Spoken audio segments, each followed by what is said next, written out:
We can use summation notation to rewrite the left and right endpoint approximations for the area under the curve that were introduced in the previous videos. Here we'll also introduce the midpoint approximation. So we know that we can approximate the area under the curve y is equal to f of x for some function f over some interval a to b using the left or right endpoint approximations or midpoint approximation. The first thing that we always do is divide this interval into n equal-sized subintervals, because essentially what we're doing here is approximating the area using these rectangles of equal width, but their heights will vary. So the endpoints of these subintervals we call a partition. Okay. So our delta x is always b minus a over n, where n is the number of subintervals that we are building. And the subintervals are x0 to x1, x1 to x2, etc., all the way to xn minus 1 to xn, where each xi is given by this formula here. Essentially, we start at a, and delta x is the width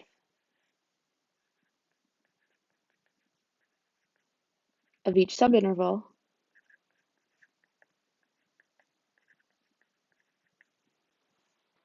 So if we start at a and we just add delta x, that'll get us the next endpoint.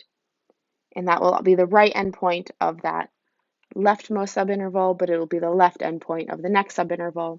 And just continue adding delta x every single time until you get to xn.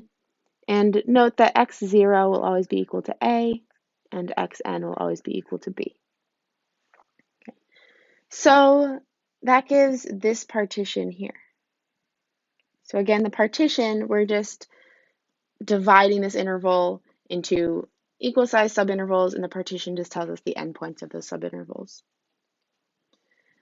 So the left endpoint approximation, or the nth left endpoint approximation, we know we just are using n rectangles of width delta x, and the height of the rectangle will be the function value at the left endpoint.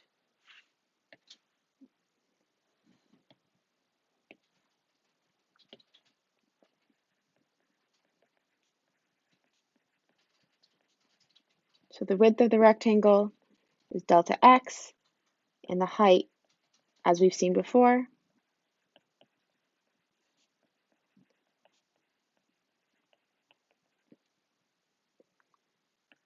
is just the function value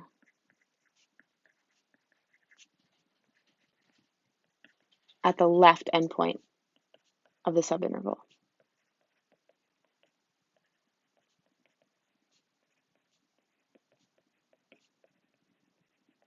So that concept is not new. We introduced this concept a few videos back, but now we're just using the summation notation to write these approximations a little bit differently.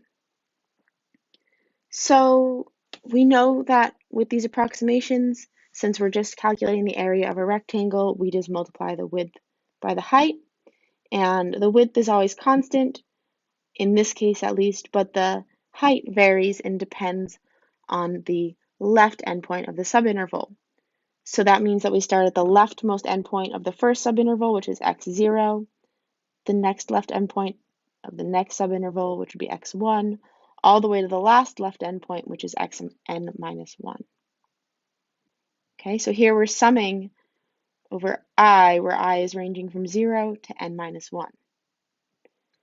Similarly, we can define the right endpoint approximation, except every time we used left in the previous explanation, we'll just use the word right, since now we're looking at the right endpoints.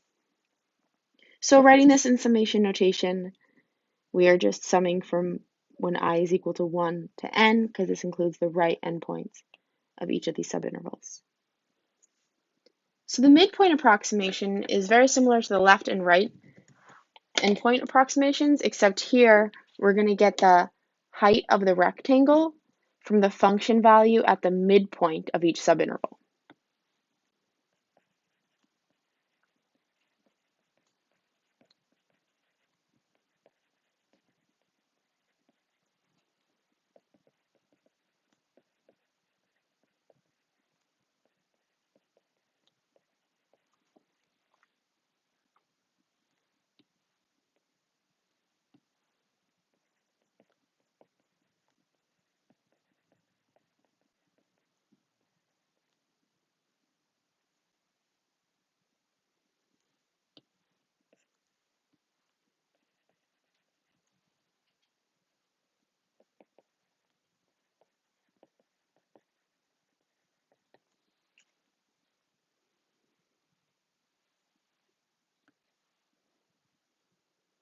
So here we know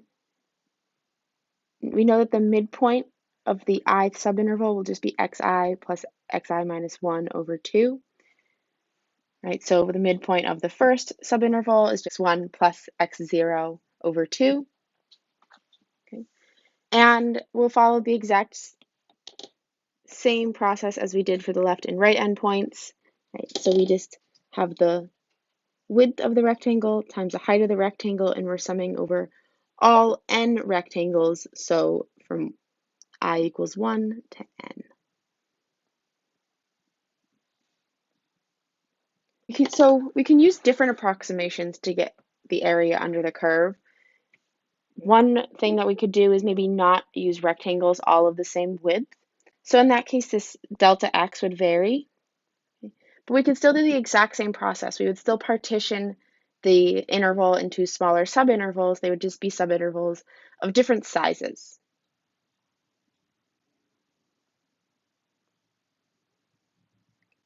So let's look at an example.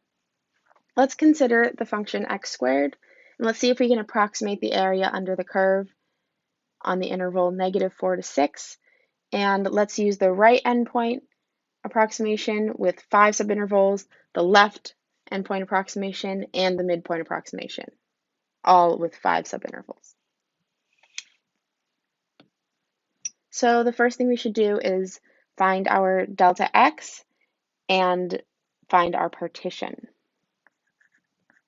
So the delta x, again, is just the width of each of these rectangles that we're using to approximate the area under the curve.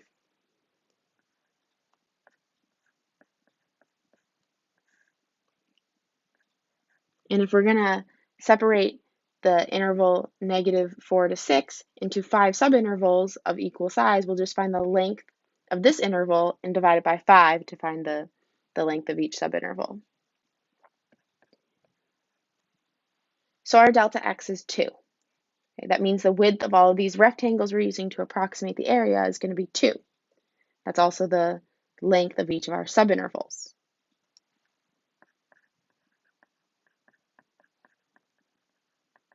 So our partition, well, our x0 is -4, x1 is -2, x2 is 0, x3 is 2, x4 is 4, and x5 is 6. Okay, so these points give us our partition of that interval -4 to 6. So each subinterval will be either, it'll be -2 to -4, -2 to 0, 0 to 2, 2 to 4,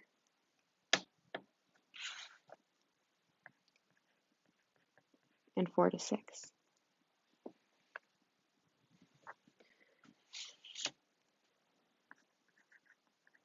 Let's start by finding that fifth right endpoint approximation. Well, we know from above that this is going to be the sum from an I equals 1 to 5 of delta x times f of xi. Right, so here we're using x1, x2, x3, x4, and x5 to get the height of each rectangle. So we could write this out as a long sum, but using summation notation and the properties of summation notation that we learned in the previous video, we might be able to do it a little bit quicker just using summation notation. So our delta x is 2.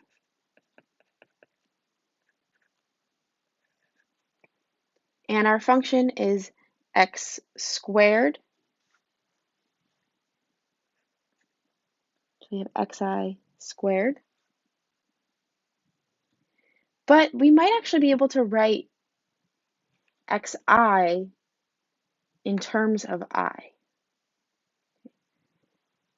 And we've seen this before, actually. We noticed that we could always write xi as that leftmost endpoint plus delta x times I.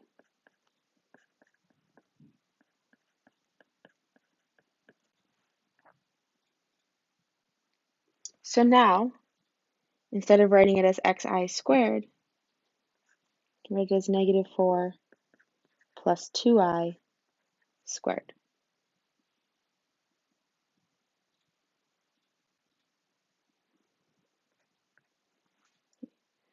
Using properties of sums, we can factor out that 2. And let's expand negative 4 plus 2i squared.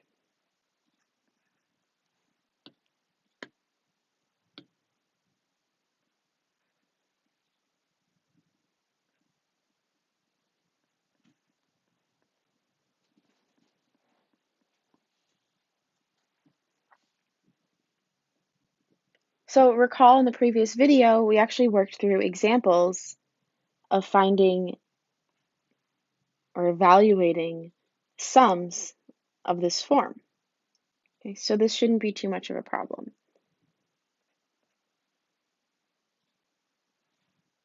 So I'm actually going to factor out an additional 4 since I noticed that 4 is a factor in each of these terms. So we'll have 8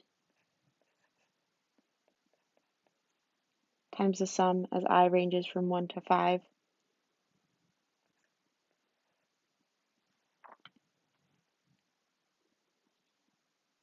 of 4 minus 4i plus I squared.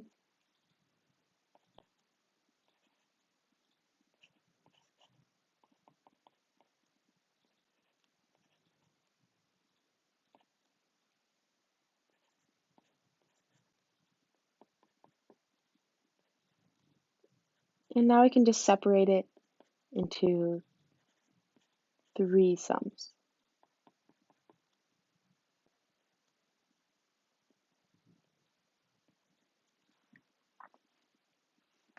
So 2 of these we already know exactly how to evaluate.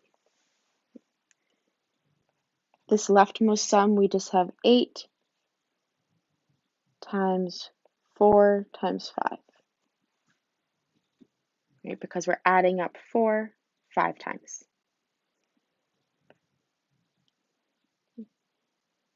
Let's factor out the 4 in this next sum, so we have minus 32 times the sum as I ranges from 1 to 5 of I. And then this last sum, we know the sum of I squared, and here our n would be equal to 5.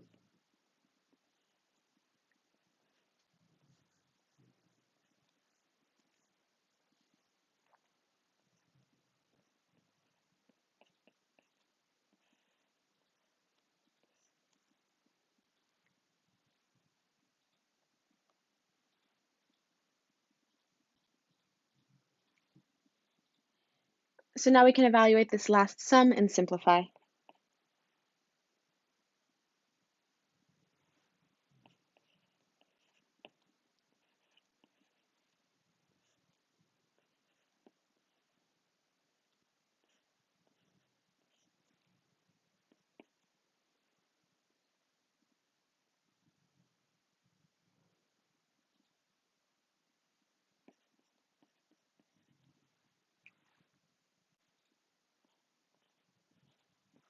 So here we get 120 as our 5th right endpoint approximation. So now let's find the 5th left endpoint approximation. We know this will be the sum as I ranges from 0 to 4 of delta x times f of xi. If we wanted to sum from 1 to 5 instead of 0 to 4, we could do that. Okay. This would be the same as the sum as I ranges from 1 to 5 of delta x times f of xi minus 1. Right, so for the left endpoint approximation, we're going to use x0, x1, x2, x3, and x4 to approximate the height of each rectangle. And summing from 1 to 5, if we use xi minus 1, we will get x0 through x4. And we may want to sum from I starting at 1, because all of those nice formulas that we used before to find the summations work for I is from I starting at 1.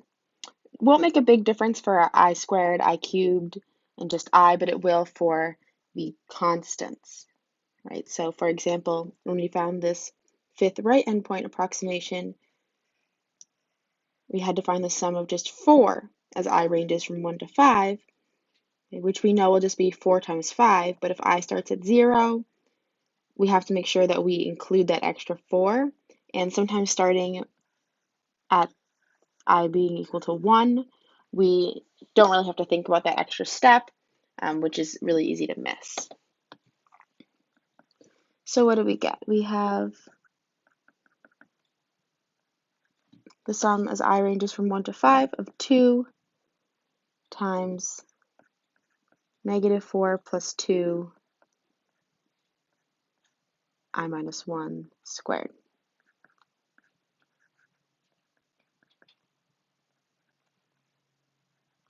Can pull that 2 up front.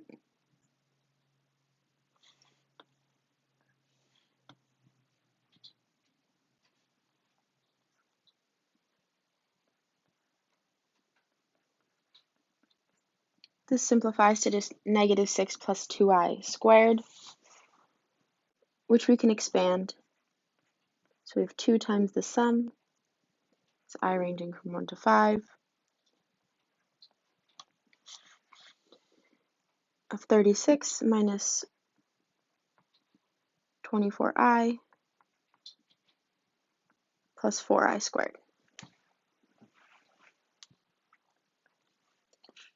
And again, we can factor out a 4.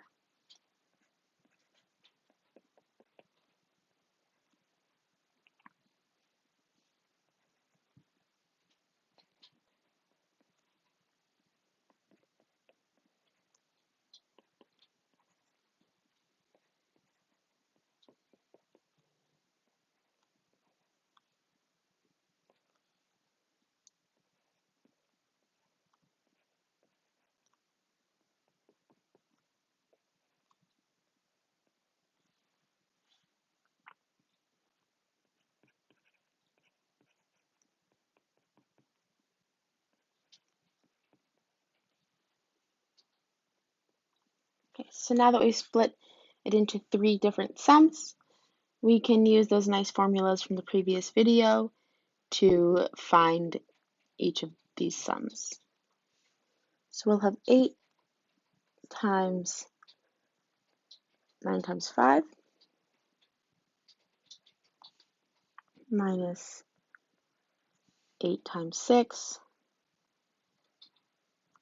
times 5 times 6 over 2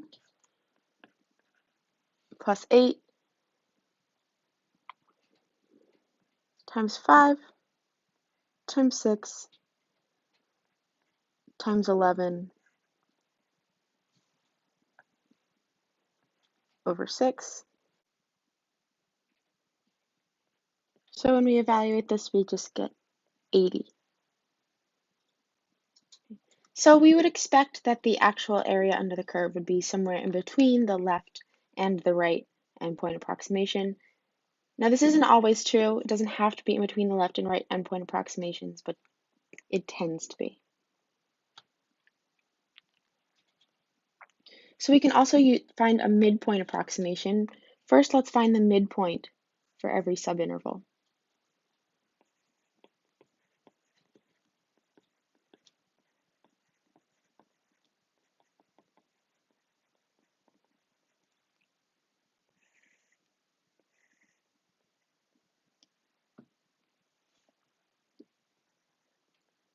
So the midpoint for the ith subinterval,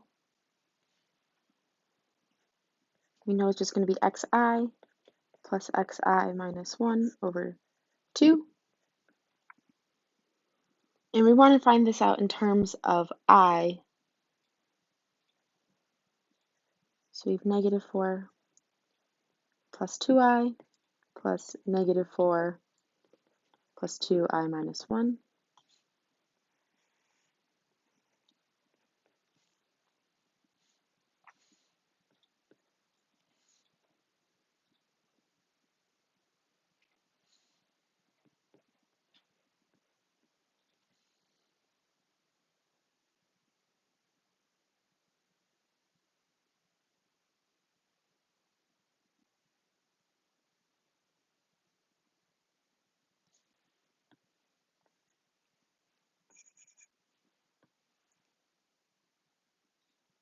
And here we just get -5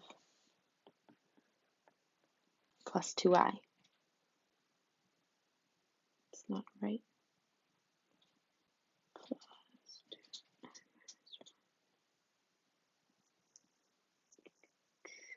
4i, -8 minus 2, it's -10, that's -5.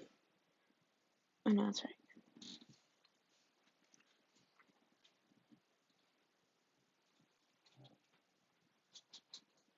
Okay, so our fifth midpoint approximation is just the sum as I ranges from 1 to 5 of delta x times f of mi. And we'll follow the same steps as above.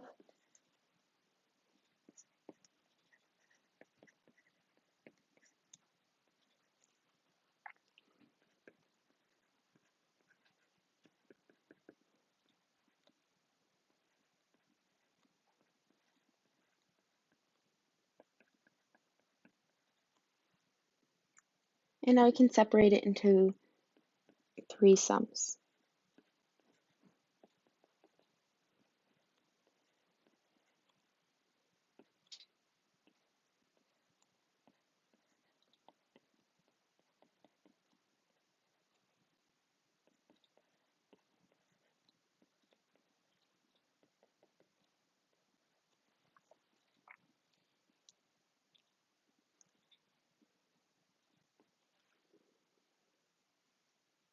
We have 2 times 25 times 5 minus 40 times 5 times 6 over 2 plus 8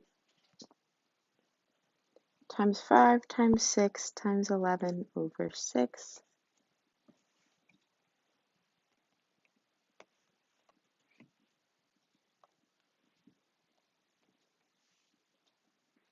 And here we get 90. So we have our 3 approximations using 5 subintervals. We got that R5 was 120,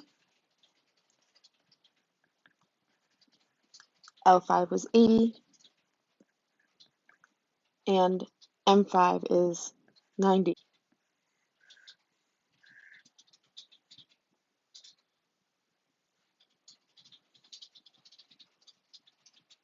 Let's look at one more example.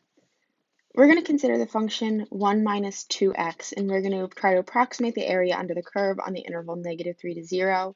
And here we're going to find R3 and R6.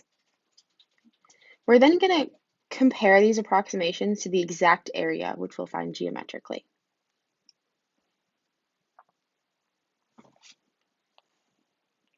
So first, let's find R3. Our delta x, we'll have 0 plus 3 over 3. So our delta x is just 1. And our partition, we have x0 is -3, x1 is -2, x2 is -1, and x3 is 0.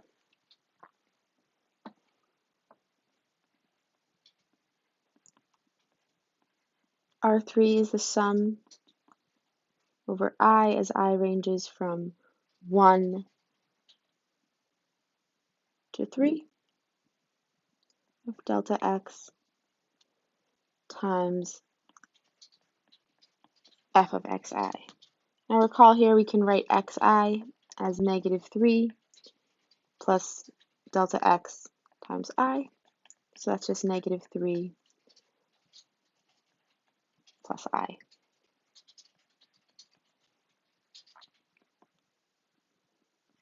Since our delta x is 1, we just have the sum as I is ranging from 0 to 3 of 1 minus 2 times -3 plus I.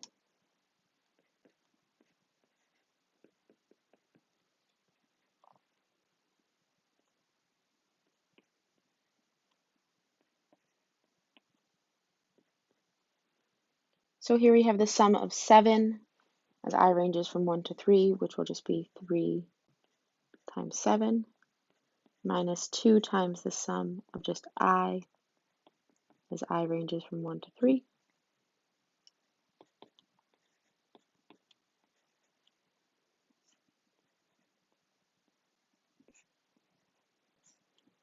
So we have 21 minus 2 times 3 times 4 over 2. And here we're using those formulas from the previous video when n is equal to 3.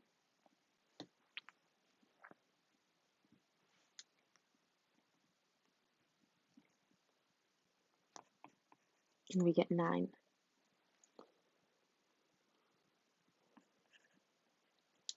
For R6, we'll have a different delta x and we'll have a different partition.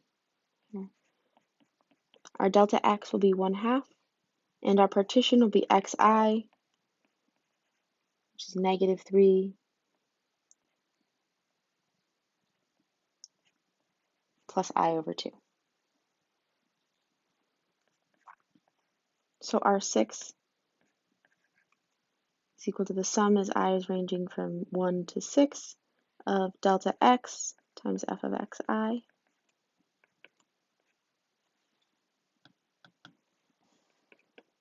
And we can take that delta x out, which is just a 1/2. And then we have the sum as I ranges from 1 to 6 of 1 minus 2 times xi.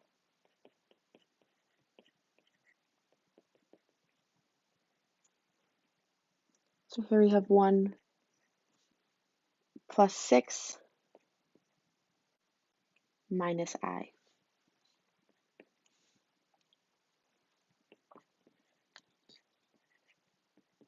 So we have 1/2 the sum of i's ranging from 1 to 6 of just 7 minus 1/2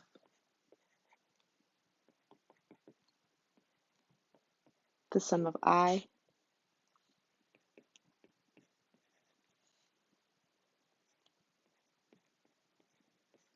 So 1/2 of 7 times 6 minus 1/2 of 6 times 7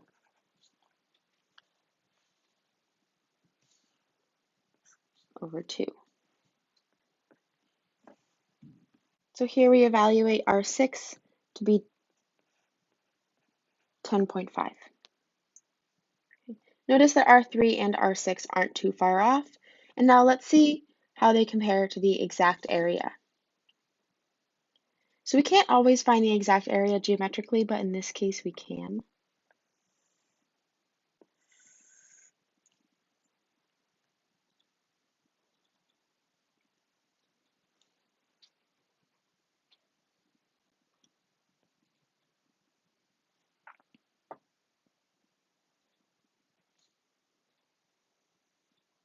So here's a graph of our function.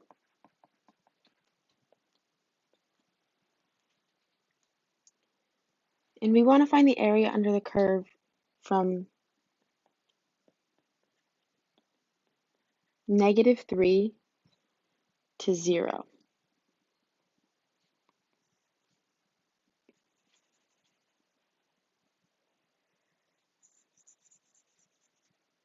So that's this area here. So we'll notice that this looks almost like a triangle, but it's missing that little extra corner here. So if we want to compute the area, we can compute the area of this larger triangle and then subtract the area of this smaller triangle. So our exact area under the curve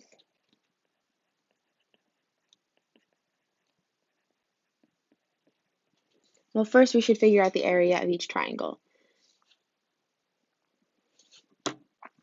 The area of that larger triangle, well, we need to figure out the base and the height. We know that the base we can see is going to be 3.5. So 3.5. And then the height will be the function value at -3. Since our function is just 1 minus 2x, the height will be 7.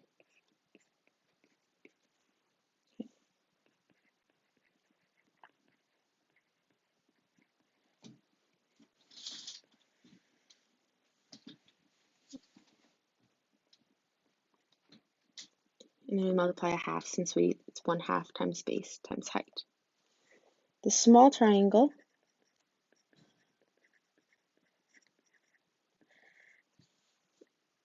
well, it's 1/2 times the base, which is just a half, and the height of it is just 1. So the area under the curve is 7/2, or 3.5, times 7 times a half, minus a half times a half. So this is just 49/4 minus 1/4, which is 48/4, or 12. So this is telling us that our other right-hand approximations were underestimates. So let's look and see why R3 is an underestimate. When we are computing the area of those rectangles, since we're using the right endpoint,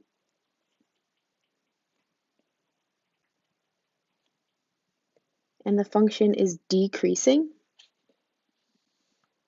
then the function value at the right endpoint is below the function value everywhere else on the subinterval, right? So that rectangle is contained in the area underneath the curve.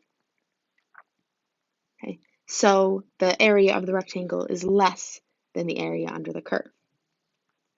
And that's true in general. So in general,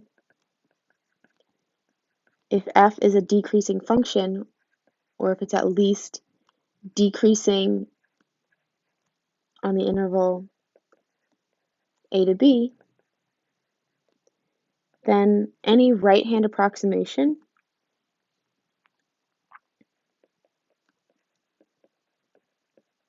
will always be an underestimate.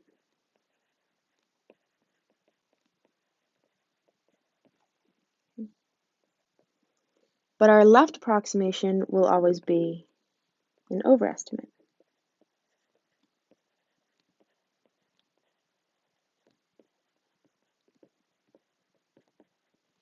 And this is vice versa for increasing functions.